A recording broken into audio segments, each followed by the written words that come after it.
Reng opinyon da ring bisita ang pong host kintutukin programa, alin na opinyon ni Miki Bandi at pamuntok ning istasyong iti. Mabiyasa tamo sanang sumuring niya masamas. Katarungan ipaglaban! Itigil ang pamamaslang! Katarungan!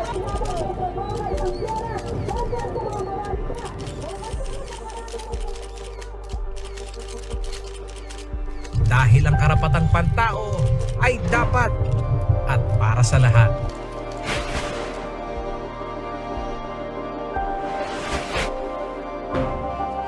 Magandang araw, Central Luzon. Welcome po sa ating programang Dapat All, Human Rights for All. Ako po ang inyong Human Rights Defender, Sunshine Sarano. Kinikilalang isang paglabag sa karapatang pantao ang torture na binibigyang kahulugan bilang isang sistematiko, sadya, at malubhang pagpapahirap na pisikal man o mental sa isang individual na ginagawa ng isang taong nasa otoridad o kapangyarihan. Bukod sa pagpapatupad ng RA 9745 o ang Anti-Torture Act ng 2009, ay may legal na obligasyon ng Pilipinas sa pagprotekta laban sa torture dahil pumirma ito sa Optional Protocol to the Convention Against Torture and Other Cruel, Inhuman, or Degrading Treatment or Punishment o ang OPCAT. Ito ay ginagawang bahagi ng pagsisikap ng United Nations upang pagtibayin ng proteksyon mula sa torture at paglabag sa karapatang pantao.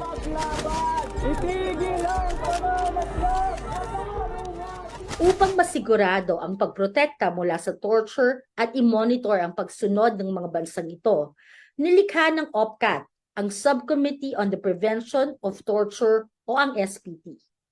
Ang SPT ay may mandato na magsagawa ng pagbisita sa mga lugar ng pagkakakulong katulad ng mga prison, police station, immigration detention center, psychiatric hospital o iba pang mga pasilidad. Ang Subcommittee on the Prevention of Torture ay nakatakdang bumisita sa Pilipinas upang siyasatin ang kondisyon sa pagtrato ng ating mga persons deprived of liberty o PDL. Katalakayan po natin ay ang mga eksperto at anti-torture advocates na ating mga kasama. Si Sir Wilnor Papa po, siya po ang spokesperson ng United Action Against Torture Coalition at kasama natin sa Amnesty International. Kasama rin natin mula naman po sa aming organisasyong Task Force Detainees of the Philippines, ang aming Direct Service Program Coordinator, si kasamang Gerbert Briola. Siguro doon natin simulan yung ating conversation. Ano nga ba itong United Action Against Torture Coalition para mas makilala ng ating mga televiewers kung ano ang ginagawa natin sa coalition na ito. Sir Wilnor? Ang United Against Torture Coalition ay isang coalition, force coalition na binuo namin way back 2002 if I'm not mistaken. At kasama dito ay iba't ibang organization na nagkakampanya or may mga advocacies against torture. So mula sa mga hanay ng kababaihan, human rights, political organizations, pati mga relief and rehabilitation organizations ay kasama din natin dito. Sa ngayon, patuloy. Isa to sa mga itinayo natin na hanggang ngayon ay buhay pa, at patuloy na nagkakampanya para maging tunay na free from torture ang Pilipinas. At under the belt of the United Against Torture Coalition, of course, andyan na yung naipasa natin yung Anti-Torture Act, na-ratify natin yung Optional Protocol to the Convention Against Torture, nakatulong tayo sa paglalagay ng mga iba't ibang resolusyon against torture sa iba't ibang local governments at iba pang mga anti-torture policies and programs na pinapatupad ngayon sa mga iba't ibang sangay ng gobyerno, kasama na dito yung mga training. So medyo marami-rami at malaki-laki na yung ating mga nagawa, pero hindi pa rin natatapos ang trabaho kasi naniniwala tayo na hindi lang sa batas, hindi lang sa tawag dito sa mga polisiya, pati sa kultura kailangan nating labanan. Ayun nga, isa sa mga victories ng koalisyon talaga ay ang pagpasa ng batas. Pero bakit nga ba tuloy pa rin ang programa? Gerbert, bakit ano pa yung mga dapat nating magawa para ma-ensure na talagang walang torture na nangyayari, lalo na sa ating mga persons deprived of liberty? ang UATC o United Against Torture Coalition Philippines ay aktibo ding nangangampanya para ikampanya yung pagmonitor ng pagpapatupad ng Anti-Torture Act. Bahagi ng ating pagmonitor ng implementation ng Anti-Torture Act ay yung pagkumbinse sa mga government authorities na i-convene ang Oversight Committee ng Anti-Torture Law. Ang purpose ng Oversight Committee ay upang makita, malaman ng gobyerno yung mga kakulangan sa pagpapatupad ng batas ng Anti-Torture Law. At isa nga dito ay yung kakulangan ng successful na pag-convict sa mga kasong ipinafile ng mga torture victims.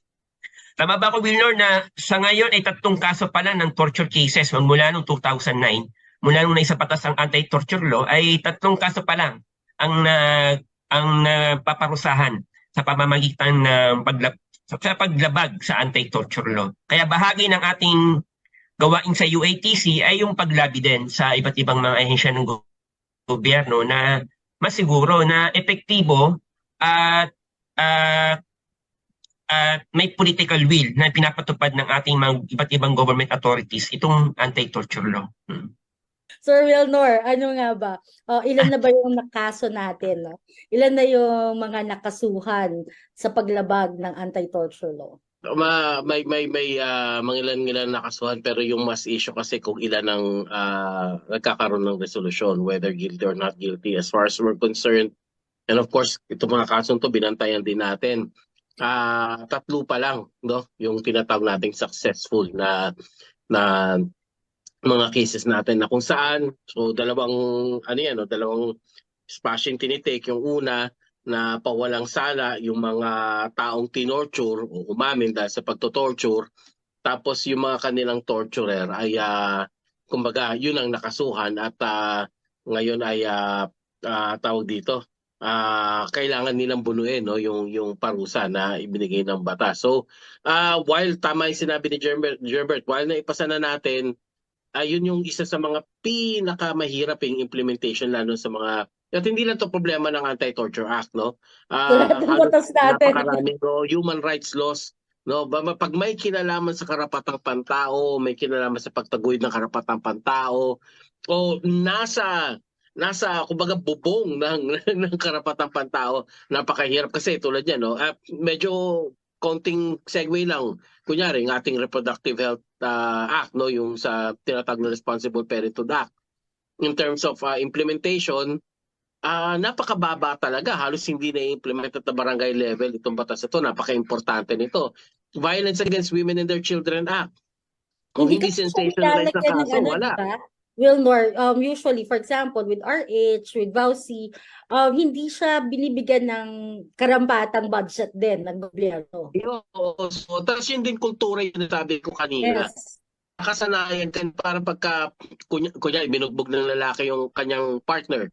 Hindi, away mag-asawa yan, away mag-obi, hindi tayo dapat nakikialam. Pag sa reproductive health, nakasalalay sa mayor o kaya sa barangay captain kung gusto nilang i-implement, no, yung reproductive services sa kanilang nasasakupan. And same thing with issues with regards to torture. Kasi kumbaga, para mas mabilis umamin o kaya para parusahan na lang agad. Total, hindi naman makukulong yan o kaya hindi yan magtatagal sa kulungan. Bugbugin na lang natin hanggang sa gumapang para lang makaisa tayo, no? Parang yung sense of justice din natin ay jaded. Pag sa mga programa tapos may di ba may nag-snatch tapos nahuli ng taong bayan, rather than i-aresto, i-detene lang, ay papabugbog ka dun sa mismong biktima, di ba? Papabugbog sa biktima. Oo. Para ito nga po, kultura siya, no? Paano ba makakatulong ang pagbisita ng UN Subcommittee on the Prevention of Torture para mapag-usapan itong mga ganitong bagay? Kasi hindi lang naman to kultura nga ng ating mga kapulisan o kasundaluhan. Kultura natin siya as Pilipino. Paano ba makakatulong na may ibang tao coming from another, di ba? From outside or of the country na organization na makakatulong para makita yung prevalent culture na ito sa atin. Gerbert. Itong pagbisita ng UN Subcommittee on Prevention of Torture sa ating bansa sa darating na Disyembre, December 4 to December sila ay pupunta sa iba't ibang mga places of detention. Magre-rewind lang ako, mag-trace back tayo. Ang bansa, niratify ng ating bansa ang OPCAT, yung Optional Protocol on the Convention Against Torture, noong 2012. Pagkalipas ng 3 taon, nagbumisita ang UNSPT noong 2015 sa Pilipinas. And then, yung sa kanilang pagbisita, nag-recommend sila ng iba't ibang mga recommendations of points that need to be addressed by the Philippine government in terms of sa kanyang compliance sa OPCAT. However, in confidential yung report. So until now, hindi pa natin iyon nalalaman kung ano yung content ng report na yon. So kaya itong paparting na country visit ng UNSPT team sa ating bansa, as I have said, this December, ay bahagi ito ng ating obligation under the OPCAT ng Philippine government sa OPCAT and allowing this UNSPT na mag-conduct ng country visit dito sa Philippines. Kasi may iba't ibang approach ang UNSPT, 4 na visits yan. May country visit, may follow-up visit, may OPCAT visit, mayroong NPM visit. Itong gagawin ng UNSPT ay country visit.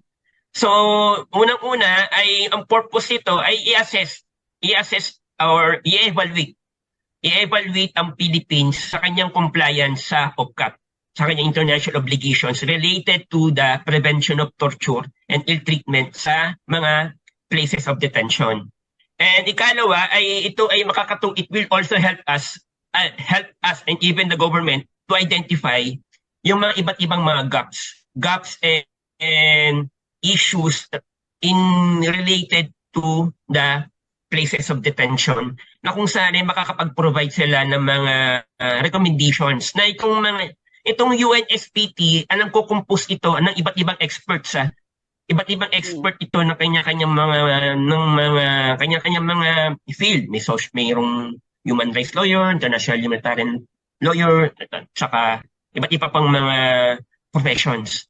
So, bahagi din ng UNSPT ay yung makapag-recommend ka doon sa ating gobyerno paano ma-improve yung conditions ng places of detention. So, para di mano, itong pagbisita ng UNSPT, hindi to adversarial, hindi adversarial. Meaning, hindi sisingilin ng UNSPT ang gobyerno. Ito ay dapat, di ba, openness, doon yung spirit, hindi to adversarial. Ika nga. Kasi kasamang Wilna, baka may madagdag pa sa aking mga nabanggit. Mas room for improvement ba to? Parang ganun ba, Wilnor? Mas room for improvement. Kasi ang idea behind the optional protocol to the Convention Against Torture at yung pagbubuo ng SPT ay magkaroon ng parang partnership between the government and this international body at i-figure out yung mga problema, paano susolusyonan without the parang spotlight, fanfare, no? Ayusin natin para kumbaga alam ng gobyerno hindi ito katunggali. Andito ang body na ito para tumulong talaga. At kung mayroong mga problema hindi nyo masolusyonan, gagawa natin ang paraan. So, may mga iba't ibang pamamaraan para ayusin natin, for example, yung mga problema. Meron yung tinatawag natin na pag-highlight tulad ng ginagawa ng hindi lang ng mga human rights NGOs o ng mga NGOs, pati ng mga iba't ibang bodies within the UN. At meron din yung ganitong sistema na kung saan pag-usapan natin, tingnan natin kung saan yung mga problema at bantayan ng maigi. Siguro makakatulong din na sa pag-intindi natin na huwag nating isipin na mga taga-ibang bansa, mga taga-ibang lugar.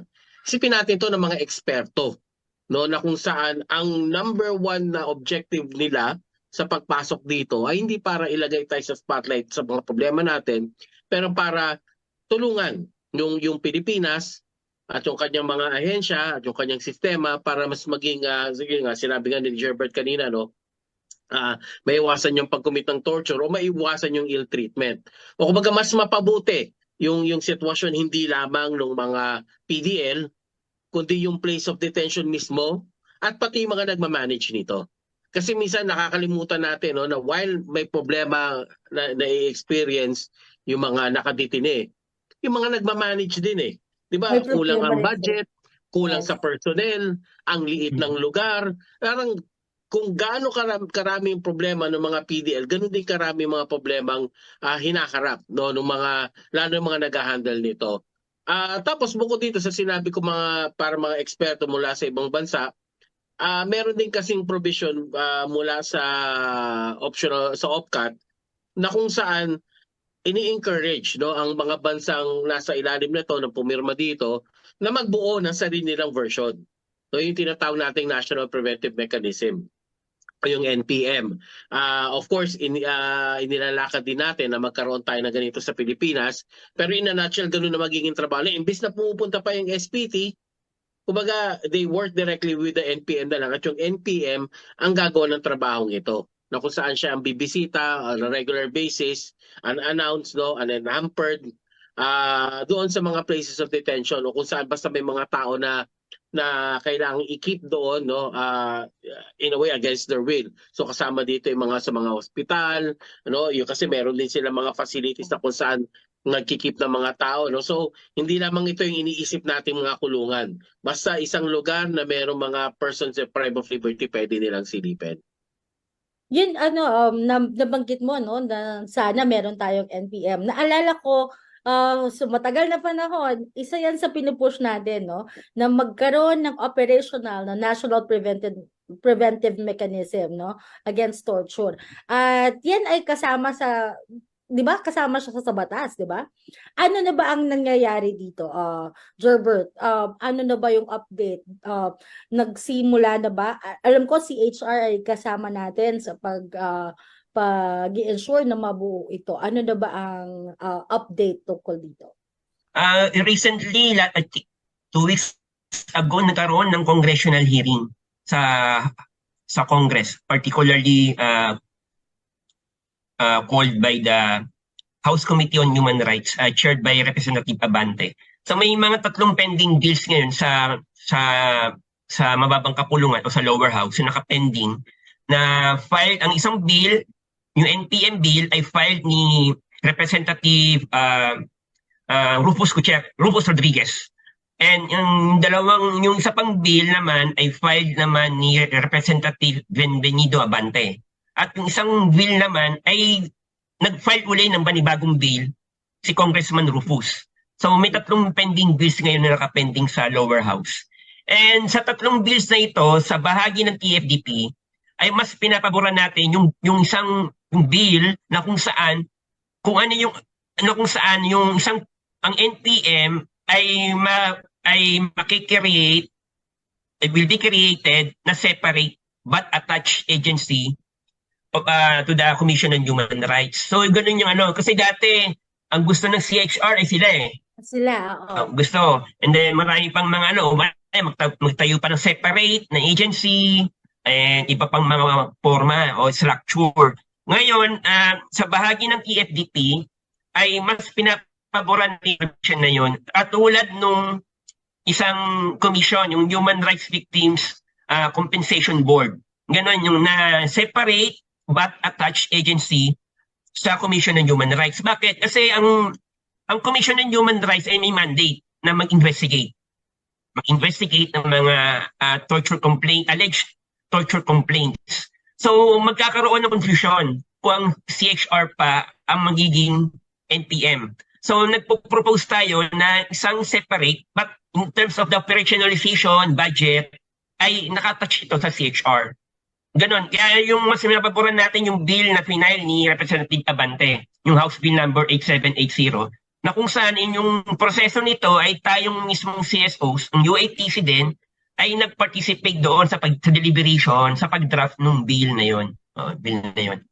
Yan, tatanungin din natin no later on si Wilnor kung ganito rin ba ang pagtingin ng kanilang organisasyon dito sa sa NPM at doon sa bill na nakapasa ngayon sa nakasubmit ngayon sa Kongreso. At diyan po magbe-break lang po muna tayo sa babalik po ang Dapat All Human Rights for All.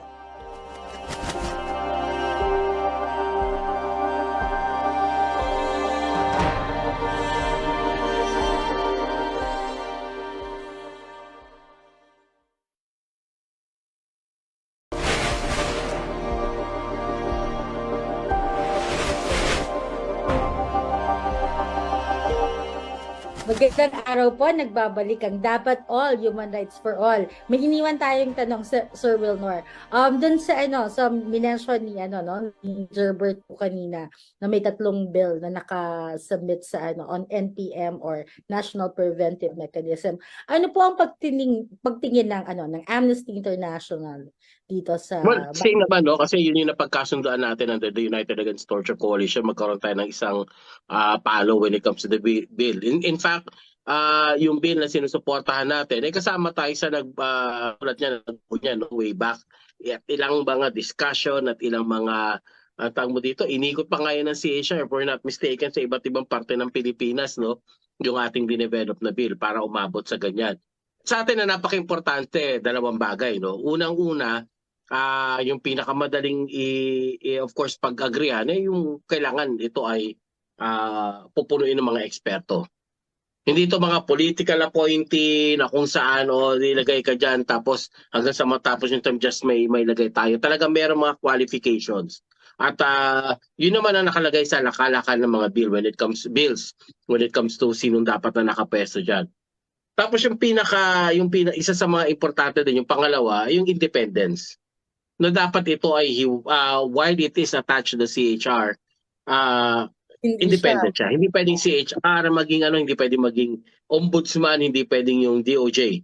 So dapat isang bagong ahensya na independent para magagawa niya yung trabaho niya ng walang interference from a mother agency o walang interference from dahil sa kalituhan sa mandate. Kasi ngayon tulad yung dati, yung sinasabi na bakit hindi na lang yung CHR, dyan naman yung CHR. Kasi gusto natin gawin ng CHR ang trabaho niya. Na pag may nakita siyang problema, ang unang-unang gagawin ay puntahan yung mother agency na dapat tumututok sa problema na ito. At sabihin, kailangan merong maging accountable dyan, kailangan ayusin ang problema na yan, so on and so forth. Hindi tulad dito sa NPM na ang trabaho ay, may nakita tayong problema. Hindi natin ilalagay sa spotlight si warden o kung sinong jail guard o kung sino man. No? Lahatakin natin sila, pag-usapan natin ito, paano natin naayusin. Ganun yung sistema ng NPM versus yung sa trabaho ng CHR na importante din. No? So complementary yung trabaho ng dalawa. So ayaw nating mabawasan yung ipin, kung anumang ipin ang natitira sa CHR. No? At ganito rin yung yung bibisita sa atin, no, yung subcommittee ay talagang parang helpful dapat sa ating gobyerno na ma-ensure na hindi nangyayari yung torture sa detention. Ano ang maitutulong natin bilang civil society na usually we're on the other side of the fence, di ba? Tayo yung bumabatikos, tayo nag-torture yan si ganyan, o yung condition dyan sa detention area na yan, laging ganyan. Paano tayo makakatulong dito sa pagbisita ng subcommittee na ito? Gerbert. Pwede ako mauna dyan, tapos sundan ni Gerbert. Oo, sa atin naman, sa civil society, meron din tayo iba't ibang forma din naman ng trabaho, di ba? Meron tayong yung sabi natin, kunyari minsan adversarial, kasi pag wala naman talagang ginagawa yung gobyerno, kailangan natin magsalita at minus. At i-remind sila pa ulit-ulit na ito yung problema at hindi nyo pwedeng nakatingin kayo dito, nakatingin kayo doon, no? Kung kailangan kumurot. Pero alam din natin kung kailan tayo makikipagtrabaho o tuupo sa kanila, no? At iisa-isahin natin yung mga rekomendasyon na paano tayo mag-work together. So, hindi naman, no? Kaya wini-welcome din natin yung pagpunta dito ng SPT ulit. We were very much involved in terms of connecting with them, no? Giving them ideas. Kasi ang SPT kasi it has to be very, very independent then. Not just from the government, but also from those who are pinanggagalingan ng sources ng mga na mga issues and problems. At ayaw nilang lumabas na para masyadong kumikiling sa mga NGOs at pakalabas nga na on the Yes. get-go, meron na silang parang ipinitan nila yung picture ko yung makikita nila ano yung dapat na lalabas sa kanilang report. So very careful din sila. Pero isa sa mga pwede natin gawin kasi ay hindi nakakabisita yung SPT, i-engage yung ating gobyerno at i-invite sila, no, o bigyan ng espasyo ang SPT na pumasok sa Pilipinas. Importante kasi na tayo rin nagsiserve na as the bridge No, kung hindi nangyayari yung pagbisita, may swerte tayo kasi 2 beses natin nabibisita. Para sa pagtingin kasi ng United Against Torture Coalition at ng mga organizations under dito, swerte tayo na bibisita tayo. Ibig sabihin, may modicum of our government being open to listening to and doing the recommendations. That is very important. Yes, sama si kasamang Wilnor. Dagdag ba doon ay balik yung nabanggit ni Wilnor, yung keyword doon dialogue Yung key phrase, dialogue and collaboration. Hindi ito adversarial. Yun dapat parang ito ng ating mga kaibigan sa gobyerno na itong paparating na UNSPT team na bibisita sa ating bansa, ang kanyang bitbit na spirit, ang kanyang bitbit na prinsipyo ay dialogue and collaboration. So paano naman tayo sa bahagi ng NGOs and civil society organizations ay dagdag sa nabanggit ni Wilnor ay maaari tayong tumulong doon sa pag-amplify din ng mga iba't ibang issue through campaigns like yung visibility ng particular na isang issue in places of detention, like yung mga yung iba pang mga issue regarding sa mga city detention cells at iba pa. So maaari tayong makatulong doon sa pag-amplify ng issue na yon sa mamagitan ng campaigns, sa pagsubmit ng position paper sa UNSPT.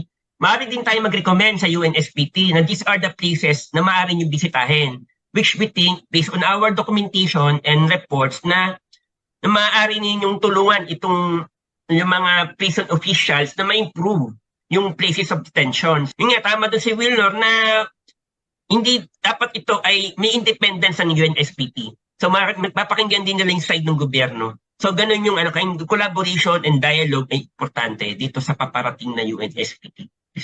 Siguro importante din na i-remind yung gobyerno ng Pilipinas na maging transparent. Pakita nila yung problema talaga. Kasi makakatulong yung SPT sa pag-convince, for example, kung ang problema ay nasa Bureau of Corrections, sa pagkausap sa DOJ, sa executive na, okay, isa sa mga nakikita natin ay really lack of resources. So you have to find ways to make sure. No? At kung hindi nanggagaling sa local government or sa national government, may pagkakataon kasi na mayroong mga resources na makukuha outside the Philippines na pwedeng makatulong. So, kung ang gagawin nila, ipipinturahan nila, pagagandahin nila bago dumating yung members ng SPT, hindi makikita yung totoong kondisyon. Ibig suddenly, ang lakas-lakas ng tubig, suddenly, di ba, imbis na 3 pirasong munggo nakikita sa sabaw, ba? Di ba, malapot at punong-puno ng munggo. Kung sa check-up sa doktor, sabihin mo kung ano yung talaga mga problema mo at nararamdaman mo. Huwag kang matatakot kasi hindi malalaman ng doktor kung ano yung tunay na problema, tunay na sakit mo, tunay na ailment mo, kung pagtatakpan mo lahat. So the same thing din with the SPT. So ang isang request natin sa gobyerno is huwag gumawa ng mga Potemkin villages sa mga kanyang facilities. Make sure that the SPT will see the real situation para para mas makatulong sila, no? Mas makapagbigay ng tamang recommendation. Sa side ba natin, meron na tayong mga recommendations right now? Kasi alam ko, we've been working on the issue of torture and we have been documenting issues of torture for quite a time. Lalo na nung di ba, nung nagkaroon na ng batas na dapat ay walang torture. Ano ba ang ating mga rekomendasyon sa part ng UATC? Ako, sandamukal. ang mga recommendation natin bukod sa mga binato natin sa government, of course, sa mga international bodies that are monitoring yung torture situation sa Pilipinas, tulad dun sa SPT at dun sa Special Rapporteur on Torture. Of course, meron din tayong regular na submit ng mga reports natin sa United Nations Convention Against Torture na body. At of course, iba't ibang mga international NGOs na nakakampi natin at kasama natin mga allies natin when it comes to the campaign to be free from torture ng Pilipinas at ang buong mundo. So, pero key recommendation talaga kasi talaga natin ay yung una dito sa Pilipinas yung implementation ng batas. Pangalawa, of course, yung resources no na kinakailangan. Kaya alam mo kung titingnan natin yung history ng ating partnership with or work with different government agencies on OPCAT. No, Gerbert, kung tatandaan yung OPCAT at yung NPM, actually kakampi natin ang napakaraming government agencies. No, naalala ko no, na number 1 pa dyan na nasa frontline ay BJMP at saka yung Bucor. Yes. Kasi pag may, for example, yung National Preventive Mechanism, sila yung unang-unang makikinabang. At kasama kasi din dito no, yung pag-recognize na may kakulangan sa personnel, may kakulangan sa training, may kakulangan sa facilities, espasyo. It can go on and on and on. Again, may mga recommendations tayo sa gobyerno kung paano i-accept o paano i-receive yung mga international bodies na pumupunta dito to check on human rights situation. Siguro isa ring magandang mabanggit ngayon, no? Merong, in a way, seemingly may openness. Again, to receive different bodies. That's very important. Kasi, totoo naman either, dalawa lang yan takot kang makita yung mga problema sa'yo or gusto mong ipakita na wala kang problema so panggagandahin mo ng panandalian. Pero sa nakikita natin ngayon, no, may pagbubukas ulit. At gusto natin na maging tuloy-tuloy yung mga pagbubukas na yan. Dahil hindi matatapos sa SPT, maraming special rapporteurs ang bibisita sa atin. Napansin ko, no? Yung unang bisita sa atin was 2015. Tapos ngayon, 2023 tayo ay bibisitahin. May kinalaman ba dito na itong bagong administrasyon ni Pangulong Marcos Jr. ay open sa pagbisita ng mga UN special rapporteurs or ng subcommittee katulad nito? Is it part of that? Well, sa akin, I just hope na hindi ito parte ng kanilang parang play para ipakita na, maayos na ha, open na kami ulit ha, makontento na kayo ha, kasi may ganyan it's politics, no? So, maaring ganon. So, of course, I'm hoping na hindi ganon. Sana totoo na yung mga invitation para silipin yung problema dito o silipin yung sistemang nangyayari ay genuine para makagawa na mas mabubuting again, recommendations and policies na pwedeng i-implement na mas makikinabang ang marami sa atin. Kasi kung ang mga invitation para sa mga pagbibisita ay para lang pakitang tao, para ipakita, yan, nagko-cooperate na kami ulit, pero walang gagawin after, yun yung problema. So we hope na it's real and at the same time na after ng mga visits, pagdating sa mga recommendation, whether it's the special rapporteur on the freedom of expression or itong SPT, totoo, no, yung magiging recommendations ay may follow through. Kasi may singilan din naman yan after Di ba? Yun yung trabaho nating isa. Is to make sure na may maniningil. Ikaw, Gerbert, sa yung pagtingin.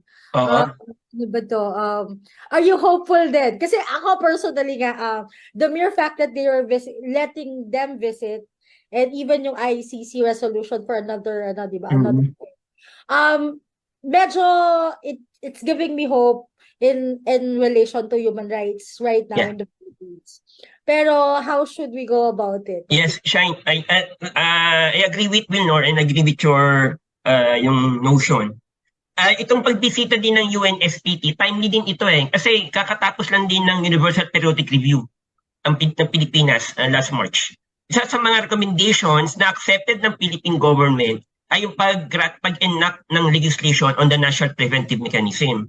And at the same time, timely din yung visit ng NPM, ng SPT, dahil isa sa ating commitment din ito, yung under the United Nations Justice Program, UNJP, na pinapatupad ng DOJ. So may connect-connect may connect the dots ba, na kung saan dapat duluhin ito ay yung improvement ng Pilipinas in terms of kanyang compliance sa human rights, kanyang obligation sa human rights. At the same time, dagdagan ko din yung nabanggit ni Wilnor na yung sa mga recommendations. I believe sana after yung preliminary findings ng SPT, na napaparating this December, sana ma-share sa public. Mm. Though hindi sila Sinabi mo kami obligated. na-recommend natin. Though hindi sila obligated based on the OPCAT. But I think maybe baka pwede sila magpatawag ng press conference ang SPT team na pwede nilang i-publicly calling out the attention of authorities. And these are our preliminary findings. Na ito yung na merong room for engagement. Kami, tayo CSOs at ang Philippine government. And hopefully sana ma-encourage ng SPT, ang Philippine government, na may publish yung naunang report din sana. Oo. Para din sa atin, on our end, ay magkaroon din tayo ng engagement and collaboration on how to improve yung mga iba't ibang mga prison conditions and at the same time, iba pang mga issues related to the places of detention. At timely din ito, Shane, kasi may paparating ding summit na patawag sa Supreme Court on Jail Decongestion Summit this December. So may ganon, yung connect na dot mo, pagka yung buong picture, may ganong katahaking track ang itong mangyayari na magbisita ng SPT sa ating bansa. Mukhang makakatulong talaga sa kondisyon lalo na ng mga people deprived of liberty, no? Yung Yes. Again, we have to be hopeful kasi kung hindi tayo hopeful, di dapat din na natin ginagawa to, di ba? Kasi hindi pala tayo naniniwala pwede magbago. Pero hopeful pero vigilant. Di ba sinasabi natin, we're hopeful pero we're vigilant, and if it doesn't push through, nandito kami para mangulit. Kaya maganda yung panawagan ni Gerbert na isa publiko ninyo. Now, of course, yung pagsasapubliko nila in cooperation and in partnership with the Philippine government. Siguro meron sila mga sasalain at sasabihin, ito yung mga ipapublish natin. Pero at least there's a place where we can start. And that's important sa tingin ko. Yan. Maraming salamat sa napaka makabuluhang pag-uusap natin, no, ngayong araw na ito. At I think this is one of our episodes na talagang medyo hopeful yung end ng ating having conversation with our guests. Sana nga magpatuloy-tuloy siya at makabuti kung ano man ang ginagawa ng Marcos government when in relation to human rights ng taong bayan, kasi yan naman talaga yung trabaho natin as human rights defender, ay tumulong na ma-receive ng mga tao ang kanilang karapatan, no, or ang ating human rights. Yan po. Thank you very much, Sir Wilnor and Sir Gerbert. Maraming salamat. Salamat din po. Salamat din po. Thank you very much po. At wag po kayong aalis kasi meron pa po dapat all human rights for all.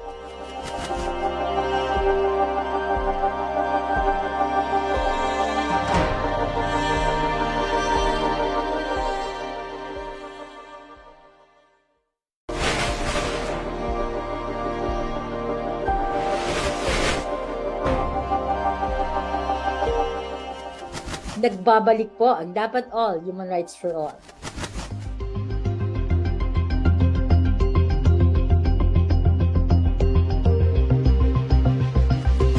Bukod sa mga pagdodokumento ng mga paglabag sa karapatang pantao at pagtataguyod sa mga karapatan, ang Task Force Detainees of the Philippines ay nag-oorganisa rin ng mga kabataan upang lumahok sa pagsulong ng kanilang mga karapatan. Kaugnay nito, nagsagawa ang Task Force Detainees of the Philippines ng isang theater arts workshop sa mga katutubong kabataan ng Santa Ana, Cagayan noong ika-22 hanggang 26 ng Oktubre na dinaluhan ng nasa 33 kabataan.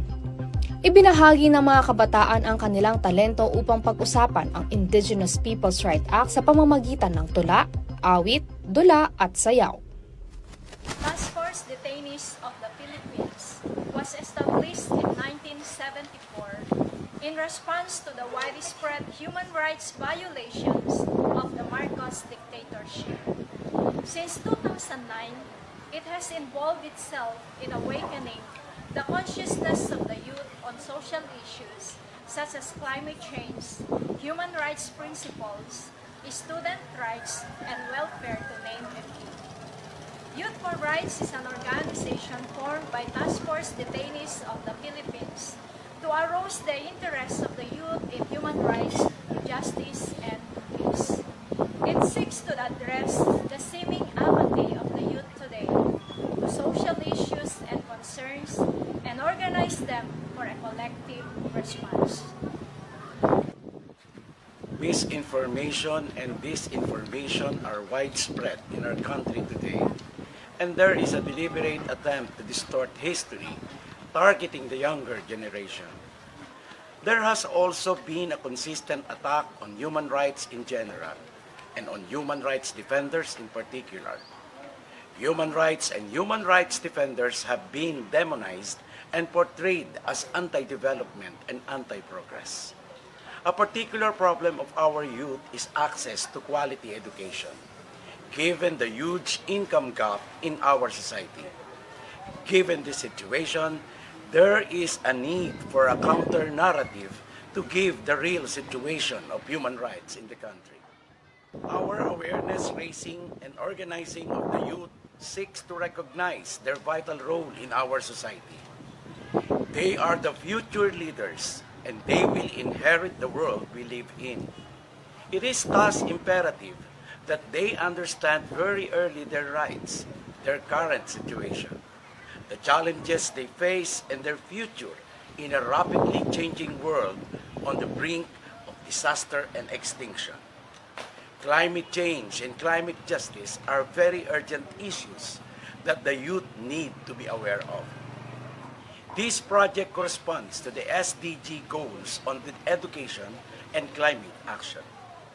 I am Bonner Arompad, Vice President of the Youth for Human Rights organization here in Cagayan chapter. The human rights education and training that we have undergone have significantly increased our awareness of our rights as youth and students. As member of the Youth for Rights organization here in Cagayan, we actively engage in advocating for human rights, utilizing our talents, our creativity as tools to promote justice and peace in our community.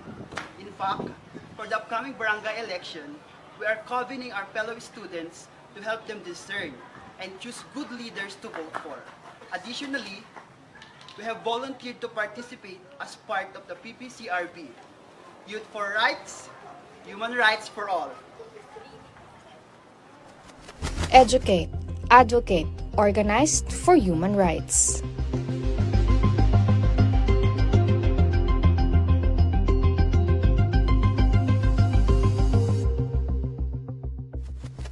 Labing-apat na taon na din mula nang ma-enact ang Anti-Torture Act. At magpahanggang ngayon ay 3 pa lamang ang matagumpay na nakasuhan at napapanagot ng batas na ito dahil sa kakulangan sa mekanismo upang patuloy ito na mamonitor. Malaki ang papel ng UNSPT para sa pagtigil ng torture. Madami na ring mga efforts sa mga civil society organization upang mga lampag sa gobyerno na kanilang obligasyon sa pagpapatupad ng torture prevention. At dahil sa obligasyon ito ng gobyerno sa ilalim ng OPCAT, ay tila bukas ito sa mga collaboration sa mga CSOs.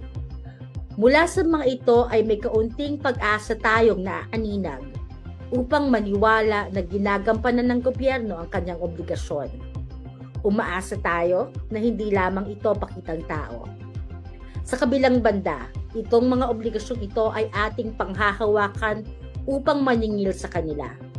Mahalagang manatiling nagbabantay at mulat. Ako po si Sunshine Serrano. Tandaan, ang karapatang pantao ay dapat para sa lahat.